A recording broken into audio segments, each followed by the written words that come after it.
Welcome to a nourishing midweek lunch hour conversation with Spokane's newsmakers, thought leaders, and popular entertainers.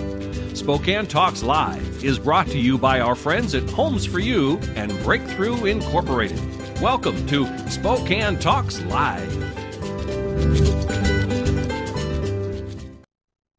Welcome to Spokane Talks Live. Kent Adams here. Hope you're having a great day. You've got to be having a great day. Beautiful sunrise this morning. Decent weather. Enjoy it while you can. We're going to talk about the weather in a little bit. We've got two good people coming in today. Well, at least one good person. You can guess which one it is.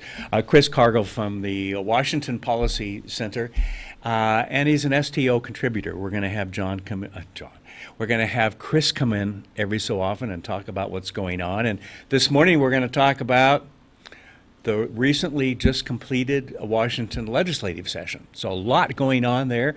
Hold on to your wallets and we'll talk. John Guarisco, he's a marketer, he's a realtor, and he's a pastor. And I've left space on my notes in case he's going to add something else to that. John's going to be here to talk about all the things that he does. Oh, he mentioned as he walked in, he's also a Rotarian. Connor's calling the weather, and next on Spokane Talks Live.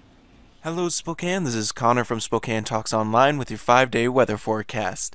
Today looks to be mostly sunny, bright and beautiful with a high of 62. However, tonight a low pressure system will be moving in and we could see some showers and about a quarter inch of rain, so I'd better get some umbrellas and stuff for tomorrow morning. The low is going to be 39. Tomorrow is also going to be rainy with a high of 49. Tomorrow night, the rain showers will clear out and it's going to be mostly cloudy with a low of 34. Thursday looks to be mostly cloudy, going to clear out in the afternoon with bright and sunny skies with a high of 49, while Thursday night will be mostly cloudy with a low of 31. Friday, we could see an increasing chance in showers, but looks to be mainly mostly cloudy with a high of 51, and Friday night looks to be mostly cloudy with a low of 32. Saturday, we're going to clear out and it's going to be partly sunny with a high of 51. And Saturday night, it's going to be mostly cloudy with a low of 32. This was Connor from Spokane Talks Online with your 5-day weather forecast. I hope you guys have a good day.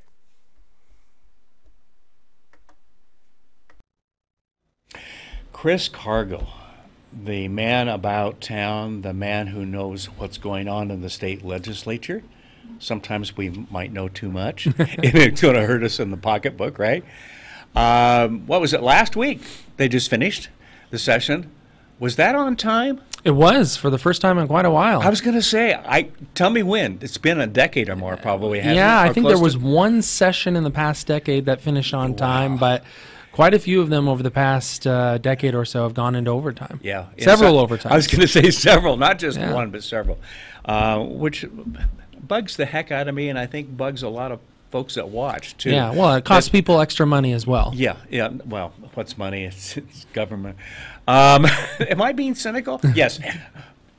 Let's go through some of the things and the things that are going to affect us as a state resident, but also here in Spokane. So what's number one on the list? Well, the first thing that they were supposed to do this legislative session was a short legislative session, a 60-day legislative session. So in the short legislative sessions, they're supposed to complete the supplemental budget. Okay. And that's what they did. Which is essentially updating the 2-year budget, exactly. Right? Yeah. So last year, they completed a $43.7 billion operating budget, which was quite a significant budget because of the what it did to K through 12 and school operating funds, and because of what it did to property taxes, which people are starting to see that show up. I got my assessment just the other day. Right. And we'll talk more about that in a couple of minutes. Do we have to? Well, there's a little bit of good news coming for that. Okay. So, but as far as the supplemental budget goes this year, they decided to increase state spending another $900 million, which means that $43.7 billion figure that we talked about last year is now going to jump up to $44.6 billion. Right. So that's quite a significant jump for a supplemental budget. Now, they're not putting any of that away in a rainy day, are they? They are putting some away in the rainy day, and there'll be some set aside in emergency reserves. Okay. So that's important to know, but not perhaps quite as much as some people warned should be put away, and that is because of the property tax cut that we'll talk about in a couple of minutes as well.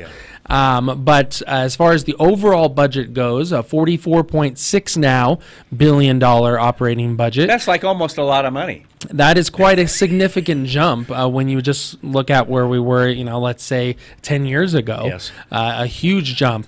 And when you look at the amount of money the folks are sending to Olympia in terms of tax revenues, sales tax, property tax, B&O taxes, that is up significantly as well. This biennium, it is up about 15.5%. Oh, wow. And that's not because of any major tax increase or anything like that. That's just because the economy is doing better and folks are contributing more and more of their hard-earned tax dollars. More people to are working Olympia. and everything else that goes with that. Exactly. Right. So which is something we want. Yeah, exactly. Okay. So the amount of money that Olympia has to spend is almost literally through the roof. But are they drooling over there to speaking. spend it though?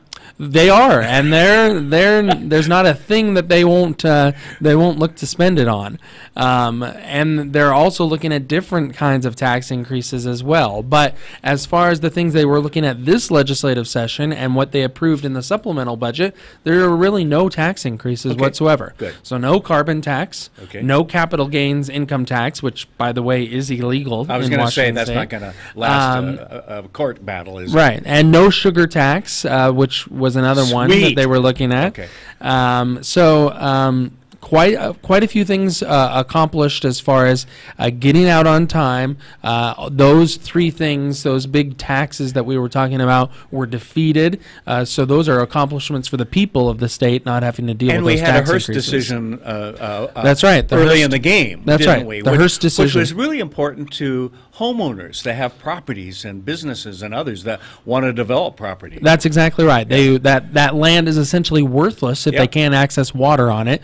So getting that Hearst decision done, taken care of, which by the way opened the lock, the key. That was the key, if you will, for the capital budget in the state. So that got that taken care of as well. So all in all, you would think that legislators, if you're just a taxpayer looking at what happened this legislative session, you're probably going, phew, I dodged some bullets. There's always next year. There is always next year, and legislators are warning that they're going to bring the capital gains income tax back up.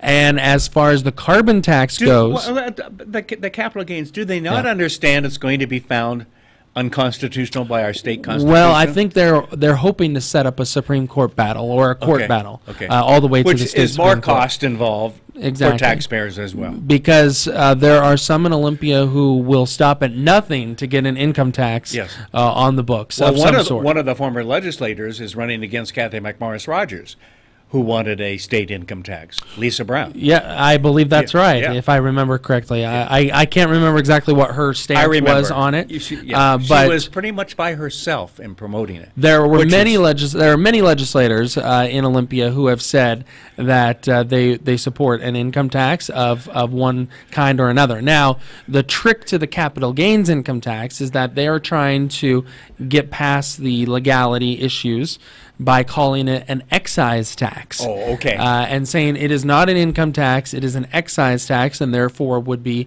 constitutional. However, there are no other states in the country that have a capital gains excise tax. Capital gains are income, and so therefore they are charged as income. I mean, you have to report them on your IRS forms each and every year. I mean, they are income and are treated as such. So trying to take that to court and argue that would probably be pretty tough. Yeah. Wow. Okay. So we're avoiding that for now. What do you see? I still hear the talk about more money for education, K through 12 education. Where do you see things going? And are we fully funded in the sense of meeting the Supreme Court, the state Supreme Court decisions and so forth? So the WEA, the teachers union, got on its blog after the legislative session concluded and said, we won big this legislative session, and that now is our opportunity to negotiate for big pay raises. Oh, okay. That's what they're saying. Gosh, that's I'm in their just memos. shocked that they would do that. So they're wanting to take full advantage of all the extra money that's now in K through 12. I mean, but the bottom line is this. we have increased, since the McCleary decision was put into place, we have increased K through 12 spending almost double. Wow. I mean, that's the amount that we've put in place. And before this legislative session concluded, we were planning to spend about $15,400, I believe the number is, $15,400 per student per year on K through 12. So the people sitting at home and listening to this can decide. What does that compare against other states? That is in the upper tier. Okay. Yeah. Top third, probably? I believe so, okay. Yes. So the people can decide whether that's too much or too little or not enough. Or just about right, I should say. And what we look at WPC is not necessarily the amount we're spending, but how much is actually getting to the classroom. Yeah, yeah. And the numbers have not really changed. We're still only spending about 61 cents per dollar actually getting to the classroom, whereas Where's the other the rest is spent going, Chris? outside administrative costs, paying things for outside of the classroom. It's not all administrative, but that's a chunk of it as well. Okay. So our big focus is not only on that $15,000 number, but also on how much is actually getting to the students, because that's where the dollars really belong. The name of the game. Right. Yeah. And the impact that it has to not my kids anymore, because they're all out of K through 12, but my grandkids. Right. And the folks that are watching their kids and grandkids and so forth. Given the little bit of a change in the dynamics of Republicans and Democrats, both houses have been this year controlled by Democrats, right? Right. Okay. So I want to be sure I was keeping up on all that. It's Yeah. kind of like the Ouija board. What's the latest information? Did that affect a lot? It seems like we got through a lot of things on time and much easier this year. Well, when you have one-party control, that's Okay. certainly going to be the case. I Okay. mean, anytime... But without a major catastrophe in Right. terms of financing. Right. Anytime you have one-party control, it's easier to move things through. When you have split-party control, usually you get a better product in the end, but it takes longer to get that product, which is what we've seen over the past few legislative sessions. But when you only have one party in control, I mean, oftentimes they will just ram through the piece of legislation that they want. There's really no discussion about it, and it's put through. When you looked at the beginning, were you a little worried because of the one-party control that some things might get passed that there needed to be more discussion on? Well, I don't know if that's necessarily the case about worrying about which party controls the legislature. It's more of a matter of giving the public the information they need to make good public policy decisions. Okay, right. And I think our bigger concern is about the lack of transparency on both sides of the aisle and just in Olympia in general. And we saw that play out very much so this legislative session with a number of things that the legislature tried to do, not the least of which was the action related to the Public Records Act that both parties, by the way, tried to push through and tried to exempt themselves from the Public Records Act. And it was not only the bill that they passed, but the way they went about passing that bill with no public hearing, with no debate on the floor. I mean, those type of things are fly in the face of transparency and public access, and particularly for those of us in Eastern Washington who don't have the opportunity to be involved in the legislative process, who can't go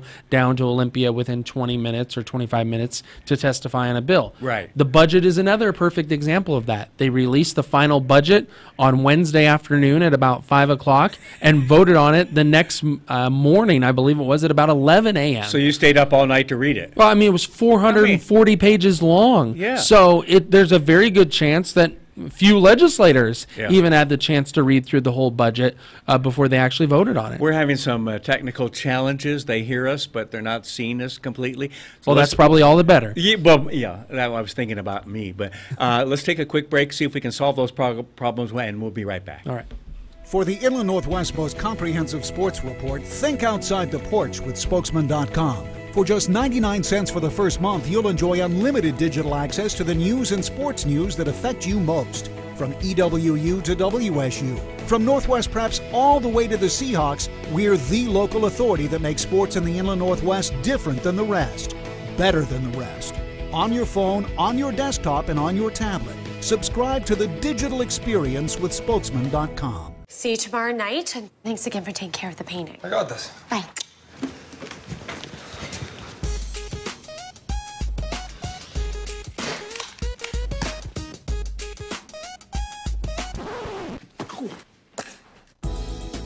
Weekends are made for painting. Let the experts at Rada Paint take care of you. Hi. This looks amazing. Rada Paint, over 80 years of quality, tradition, and trust. Find it in every can. Welcome to Tom Sawyer Country Coffee. Tom Sawyer Country Coffee only roasts the finest organic coffee for our signature blends. Enjoy a cup at our coffee shop and local businesses and organizations across the region. I'm Tom Sawyer, and we choose the Pacific Northwest.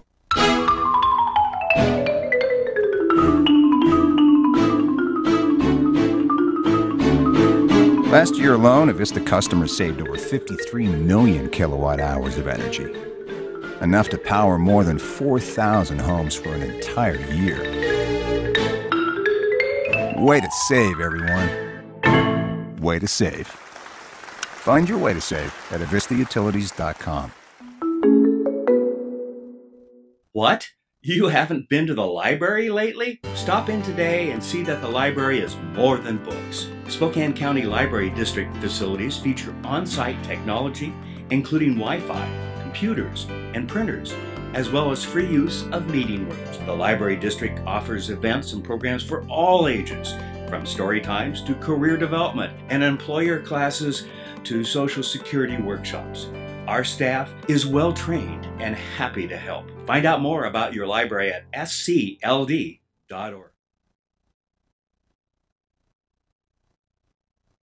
Welcome back. I think we've got some of the problems. Welcome to the electronics of the 21st century here. Let's take the last couple of minutes here and talk about what's next.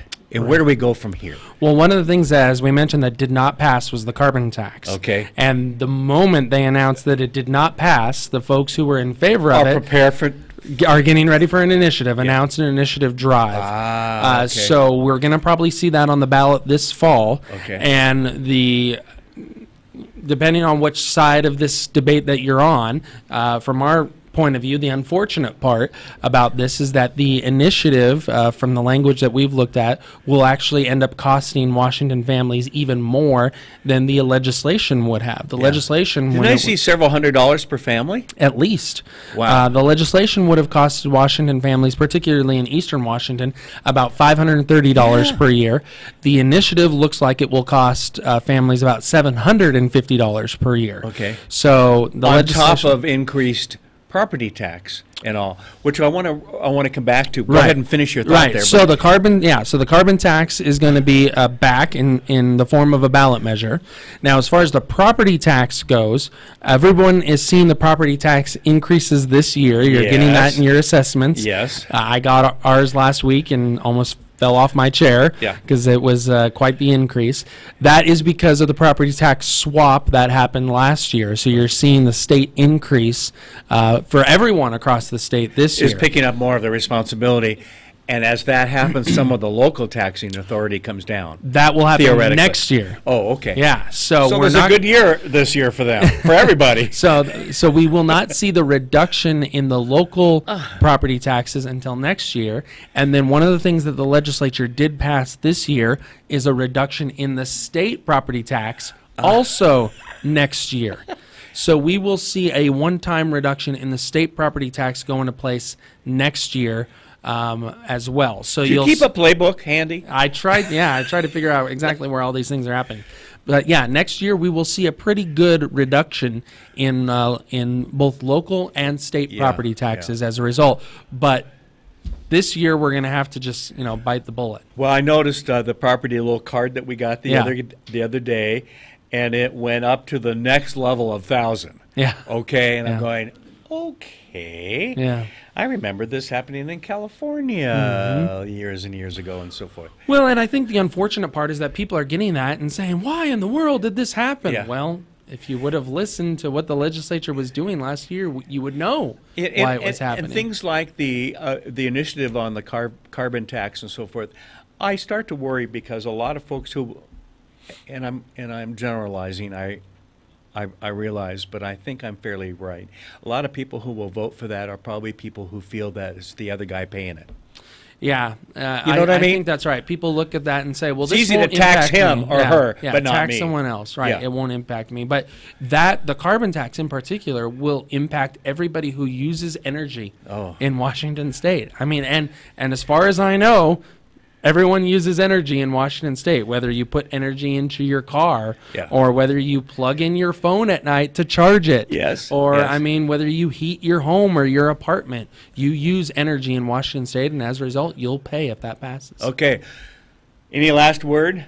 Washington I'm Policy. afraid to ask. WashingtonPolicy.org is a great resource to Yes, track all yes, this, it and really our is. annual dinner is on October 24th this year for people And who you're want going to announce now your special guest speaker, aren't you? We're going to announce one of them probably in the next few days, so stay tuned for that. Yeah, gee, okay. You'll come and tell us. We right? will. Yep, Okay, absolutely. Okay. You have had, over the years, fantastic speakers and a wonderful turnout. I mean, blowing out the room of the Davenport Grand. Mm-hmm. You know, the biggest event held there in the first year or year and a half and so forth. And you start thinking about some of the folks like General Mattis, who is now rather involved in our defense and so forth. Yeah. And I loved it. I mean, he was just wonderful and talk about someone's just standing up and speaking for 20 minutes because you were giving him an award. Yep. But what knowledge there. In fact, my wife watched him the other night and she said, "That was the guy you saw, wasn't it?" Yes, it was. And I said, "You should have been there because he just, what a brain." And from our area, Pullman area and so forth, is kind of, I'm kind of proud that he's one of ours. Great you know? guy. General Mattis, Dr. Krauthammer, Yes. John Bolton, the former U.S. ambassador to the United Nations, who may end up being the next national security advisor. Yes. The rumors are true. Right. Secretary DeVos last year spoke at our annual dinner in Bellevue. So, we try to bring in the best. And we'll see who we bring in this year. All right, great. Well, we're waiting for that big announcement, Chris. It'll be a big one, I promise. All right. Well, I have complete faith because you've come through every time. So I think that's great. And sometimes I think, honestly, don't tell them on the west side. I think we've had better speakers here than on the west. I think you might be than right. on the west side. Yeah. Okay. I think Anyways, you might be hey right. Chris, thank you very Thank much you. for all that you do in the Thank Washington Policy Center. It's WashingtonPolicyCenter.org. Okay, Yep. great. Thanks. We're going to take a quick break, and we'll be right back.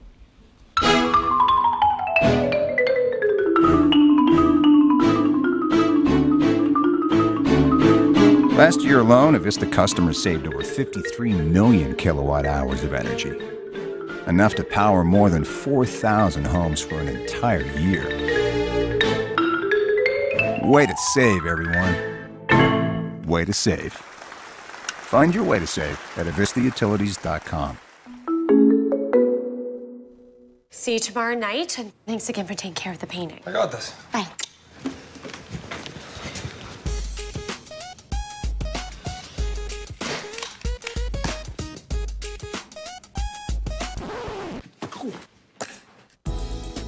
Weekends are made for painting. Let the experts at Rada Paint take care of you. Hi. This looks amazing. Rada Paint, over 80 years of quality, tradition, and trust. Find it in every can.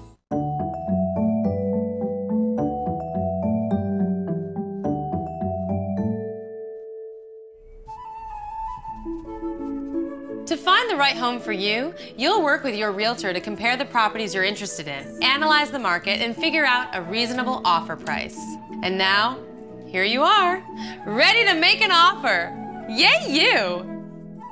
Here's how it works. First, you'll complete an offer sheet which your realtor will then present to the owner. Sometimes, a nice note to the owner can help your offer stand out.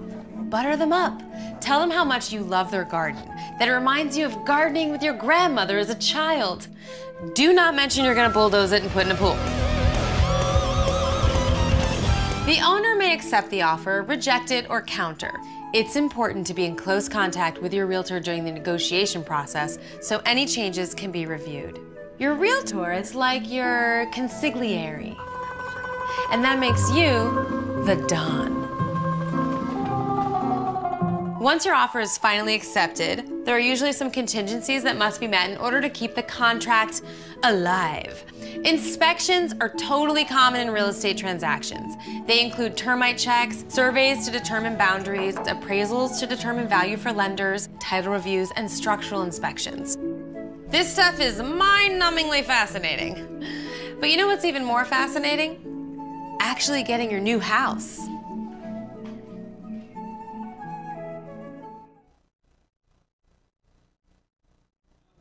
Welcome back to Spokane Talks Live. Kent Adams here. And when we started the Spokane Talks online, 3 years ago, yeah, we were just audio, and that's why we felt like we could invite you to be a host of one of the programs because there weren't any cameras. My face John for radio. Guarisco, me too. And here I am. That's why we had video problems a few minutes ago. The cameras are way far back. That's good. But they're still high def. Sorry, John Guarisco, you just keep adding things to your resume, and you're in marketing with MDI. Correct. Part of that. Yeah. You're now a realtor. Realtor. Just I started said it that. correctly. Realtor. Didn't I? Yeah. Yes. You've learned how to pronounce it. Yeah. I don't have my PIN yet, but I'll be getting it. Okay. Yeah, okay. You paid your dues. I have paid my dues. Yeah. That's what counts. That's all Tom. They said it's in the mail. Yeah. Tom MacArthur says that's all that counts. Yeah. And then you're a pastor. Yep, starting to be one. Yeah, absolutely. What is this? Let's start with that because that's the newest thing with you. I know you've been involved in a church before, and I can't remember which one it was. Yeah, well, East Point Church is out in the valley off of Sullivan and Sprague, and just been very blessed to be getting more and more involved with that church. And then our senior pastor, Kirk Bubna, said, we need to plant a church. We've grown to the point to where, and that's what it's all about. Yes. We have 36,000 plus people in just the valley that don't attend any church. Right. So we look at it from a marketing perspective. There's opportunity. There's a ton of opportunity for people to find a church home and have the fellowship and the love that they need to go to church. So we've planted a church actually in the same building as East Point. Okay. And it's called Followers Church. Okay. And so I felt really called. Matt King's our senior pastor. Okay. And Matt and I have he has been instrumental in my walk with the Lord to get me to walk the straight and narrow, which is, boy, that must have been a job. Hey, it's only taken 48 and a half years to get me there. So I started out as a volunteer staff member, and I'm on the connections team as a connections pastor. Okay. Matt told me the other day, we're going to get you up there talking, and I said, I never met a microphone I didn't love, but if I could preach and get the word out. I mean, we talk about this all the time. My wife says, well, you didn't go to school to be a pastor. Right. What's the credentials? I said, well, the credentials are in the Bible. We're all minister. We're to minister the word. Yeah. That's what the Lord wants us to do, is to get out there and talk to people. So we're all pastors. Guess what? So it's that's scary when you looked at me. I know. So yeah, we're all it's we have commands that we need to follow, and the walk has just gotten stronger and stronger. But I'm a late bloomer, so I'm gonna pull politics into this and government into this because we so often look to government to solve many of our problems. Yeah. And it clearly is what we do as parents, in my case grandparents. It's what is done in the classroom and caring places like that. It's what's done in the church. It's the food banks and the churches that go out and help and so forth that can do it so much more effectively. Absolutely. And it's good for everybody. Absolutely. Yeah. And we clearly need much more of that to solve our problems because we have some problems. Okay, we do. It's a people issue. It's a mankind issue. It really is at this level, and we don't need the government coming into the mankind issue. Right. That because they set an agenda for that.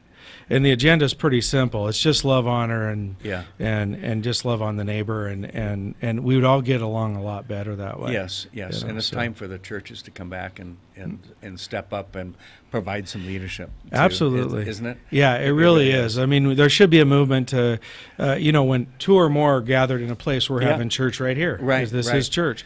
But the fellowship and the connections that you can make to hold each other accountable to good behavior. Yeah. I saw something, and there's been a lot of discussion, because all of this reminds me of something. There's been a lot of discussion recently, and I saw a program on one of the TV stations where some young boy was being bullied, or a young girl at school. Mm-hmm. And we know from recent consequences that those that are getting bullied act out, Mm-hmm. can be some very dangerous acting out, Mm-hmm. not to mention about their quality of life and Absolutely. so forth. And I raised the question, and just something to think about. And I was thinking about this last night, and I wasn't sure where to bring it up. Now's maybe the place to start the discussion. Maybe we need to really bring in the churches and others. And I know Anthony Corello has been doing things and so Great forth guy. to really step up and help some of our neighbors, because these folks are our neighbors. Right. I saw the quote of, maybe it would be nice, instead of walking out of school and complaining about the gun control or lack of, or whatever, to walk over and sit with that student who's sitting by themselves over there. Right. And we've all been in those positions over the years. Not the most popular, but me, maybe not the most popular guy in town. Yeah. And we've seen that. If Yeah. we haven't experienced it, we know people and family who have. Sure. And it's time for us to step up for our kids. Yeah, the way that I look at it is we lead by example. Yeah. And the families of these children, I truly believe, and maybe my kids didn't agree with it, but I got in their business. Yeah. I'm their dad. Yeah. I'm going to get in your business. Sorry. Yes. I need to know, and I need to love up on you, and I need to tell you what's going on out Right. there. And once again, if you're not leading by example, to share with them that they have a place to come to. Yeah. And I can tell you, If not, where are they going to go? exactly. And every kid, popular or not, everybody's had an issue. Everybody's had a problem. Yes. Yep. And so we as a society just need to step up and help and see what's going on. And we can talk about the gun issue and everything that's happening right now, and it just blows me away that it's a people issue. It is. And yeah. when you talk about, hey, if we regulate the guns, that's not going to fix anything, because That's not going to solve the systemic problem. it doesn't solve it at all. There's always crime. Yeah. Bad guys do bad things. Bad people do bad things. Yeah. No matter what. That's why we have criminals. There's laws right now. Right. How well are they working? Yeah, exactly. Okay, so it is the problem is Works the for the community. law-abiding. Well, yeah, absolutely. Yeah. Lead by example. Yeah. If you're not doing anything wrong, what do you have to worry about? I even thought of last night, because I think of these crazy things, that maybe it's a time to also call on, because these stories get covered by the local media too. Right. It was on, I think, KHQ last night, and they didn't show the student or the mother and those kinds of things, which I understand. But what about getting all of our key people in Spokane, the people that are recognized on TV, the GU basketball players and the volleyball players and the others, and let's get them all together and start talking about how we can lead by example. Yeah, moral standards. Yeah, honestly, just start talking about it. The problem we have with the news, and I mean from we'll talk about marketing. Yeah, there's framing the message and they're spinning the message, and you do not get the whole message. Right. You get 80% of one side of the story, 20% of the side of the story they don't want you to hear. Right. Okay, that's not fair. Well, that's what our kids are growing up with right now. And on local news, if you watch local news, out of the 30 to 31 minutes, only 18 minutes are actually news. Absolutely. And what's a long story? A minute and a half? If that. And if it's really long, they'll do a 3-minute story. They'll divide up with commercials in between. Right. And we need to have a little more discussion about how to solve some of the programs. Absolutely. Problems, yeah. Yeah. So, okay, realtor. I got to put the realtor hat on. I should have had hats with different labels should. on. Why do you want to be a realtor? I'll tell you what, this was interesting because a lot of my friends were saying, okay, you've been marketing, you love the marketing, and I do, and it all works hand in hand with what I'm doing. Yeah. And when you do it for 20 plus years, you have a book of clients you absolutely love. But I've had a real estate book in my desk for 20 years. Ah, okay. A buddy of mine who, Sam Morse, he works for a commercial real estate company. He and I 20 years ago were going to get, he pulled the trigger, I did not. I've still looked at this book over the course of time. I remember a guy named Dave Lee who sold Katie and I our first house. And there's something about selling somebody's dream. Yes. And Yes. it was such a beautiful transaction. Our first home, he was a great guy. He got us into this thing, and I thought, it feels like a calling. I really, not that I get to work with every young couple in their brand new house, but even if you're downsizing, you're still getting somebody into their next level, their next dream. And I think that's just been my culture. And so I sold my first home. It's not complete. I should knock on wood. It's not closed yet, but we're so close, and it's to, of course, your family and friends, my niece and nephew, and my heart is just full to get them into this house, and they're going to be. In fact, what were you doing just before you came over here today? I was writing up a listing deal. To get a house listed. Talk for about folks. Mr. Multitasker, right? Yeah, absolutely. And it's scary. I know what I don't know, and everybody says, "Oh, you're going to be great at it," but like anything else in your 50s, when you're starting something new, super excited to learn something different, and that's been a blessing in itself. And even when I took the 90 hours in the test, if I never sold a house, I told my wife, I said, did you learn something? I learned a ton. Actually, after the first 2 sessions of it, there was real estate law, escrow law, mortgage law. I went, I don't want to be an attorney. There's a lot. But you got to know enough to know what questions to ask. Absolutely. So that's going to be. We'll see where that journey takes me, where that path. Well, it's interesting that you mentioned, making some of these changes in 50s. Wait till you get to be 70.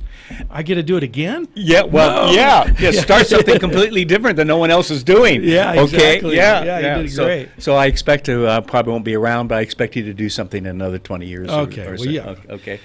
Yeah. If you are around, I'll be willing you. Exactly. To that new home out in the country. Yeah. But we talk about this. Let's go to that. And we talked about this early. If you're having fun in life. Yes. And it's not that I wasn't having fun in marketing, but when the Lord's talking to you, sometimes these things come upon you. But you got some skills that you can use in other places. Absolutely. Yeah. But it's got to be fun. It's got to be rewarding. Yeah. I mean, if I heard from the Lord, hey, jump in a motorhome and go preach that way and sell all your worldly possessions, I know my wife would probably have a question or two about that. Yeah. But getting you in that direction for humankind to be able to make a difference in life, that's what's been the biggest blessing. Yeah. And like I said, a late bloomer, it used to be all about the money. I mean, when we're growing up, it's how much money could you make? Well, that plus we have family obligations and so forth when the kids are growing up and getting ready to go to college and all of that. And as we get a little older and they get married and they have your grandkids and everything else, different views of what you can and can't do and and so forth. Yeah, and that culture kept telling you, though, not only that, but become a bazillionaire. Yeah. You got to make the big, the go for the brass ring. Right. That brass ring has just changed over time. Yeah. And it's more about where your peace and your heart's at. Well, as we get a little more older, we get a little wiser as well too. Yeah. Okay. So I'm really wise. John. Yes. I mean, you can't believe how smart I am. Yeah, exactly. Hey, best of luck to you and all that you're doing. Okay. You'll come visit us once in a while. I will. And just Absolutely. wear a hat and turn it around 1/3. I might have 2 more hats by then. Okay, so good. Yeah. John Guarisco, thank you very much. Thank you. If people want to get in touch with you, how do they do that? Let's plug it. Well, actually, it's still John G at mdimarketing.com. Okay. And if you want to talk about marketing and or real estate. Or church, love to talk to you about that. Or Rotary. There's that too. Yeah, you're really a good part of Rotary, aren't you? Yeah, I'm an assistant governor for District 5080. Wow. We're over. Is it still, for old men and their fathers? Absolutely not. Absolutely not. I love that. We still have them. Yeah, we still have it, and we love them. Yeah, yeah. But it's so diverse right now, and once again, the millennials are coming in. Yeah, love to give back to their community. community. And I'll bet they're looking for different things and changing up what Rotary is known for, too. Oh, absolutely. Yeah. The whole Council on Legislation changed all the rules The for them. National Rotary Foundation is headed by an old friend and my old boss, Paul Netzel. Oh, wow. I don't know if you've come across that name. He's just been flying around the world to Pakistan and everything else recently. And so if you ever come across him. Foundation is huge. That is a huge blessing. Well, thank you very much. You bet. Thank you. All of you have a good week. We'll see you tomorrow at noon with candidate Jeff Holy, who's going to run against Baumgartner's Senate position, as Mike runs for county treasurer. The chairs keep changing. See you tomorrow. Have a good day. Spokane Talks Live is produced in Spokane, Washington by Spokane Talks Online, LLC, which is solely responsible for its content. To recommend a guest or topic, or to see this program again, please visit our website, SpokaneTalksOnline.com. Spokane Talks Live is brought to you by our friends at Homes for You and Breakthrough Incorporated.